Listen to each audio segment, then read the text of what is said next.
पिचकारी डॉन भारी और कंपाती आवाज में कहता है, शाका, मैं तुम्हें फिर से खोना नहीं चाहता। ये दुनिया बहुत जालिम है बेटा। शाका आगे बढ़कर अपने पिता के सामने खड़ा होता है और कहता है, अब्बा, अगर मैं आज चुप रहा तो गांव के लोग कल जिंदा नहीं बचेंगे। चिड़ी लाल ने जुल्म की हर हद पार कर दी है। चंदू भी आगे आकर पिचकारी डॉन से कहता है, डॉन साहब, गांव के लोग सिर्फ शाका की उम्मीद पर जिंदा हैं। अगर वह नहीं आया तो सब कुछ खत्म हो जाएगा। पिचकारी डॉन की आंखों से आंसू बहने लगते हैं। वह शाका को जोर से गले लगाता है और भारी दिल से कहता है, शायद मैं पिता होने के नाते सिर्फ अपने बेटे को बचाना चाहता था, लेकिन आज मुझे पूरे गांव का पिता बनना होगा। दिल पर पत्थर रखकर पिचकारी डॉन शाका को जाने की अनुमति दे देता है। शाका और चंदू के जाने के बाद कल्लू पिचकारी डॉन से कहता है, भाई, आपने शाका को क्यों जाने दिया? अगर इस दफा भी कुछ हो गया तो? पिचकारी डॉन गहरी सांस लेकर कहता है, चाहे हम कुछ भी कर लें, एक शेर को ज्यादा देर पिंजरे में नहीं रखा जा सकता। जाने दो उसे। दूसरी तरफ शाका और चंदू लड़ालपुर के करीब एक पहाड़ पर रुककर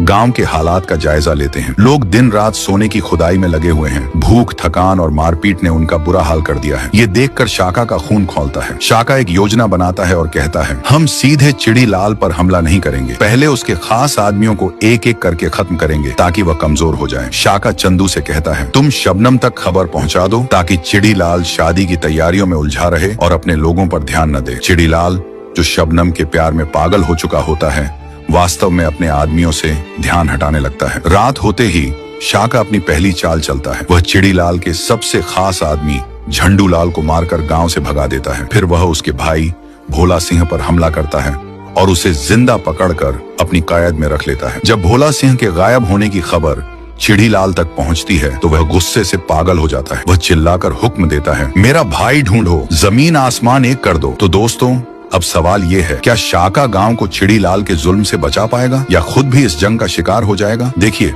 अगला पार्ट में।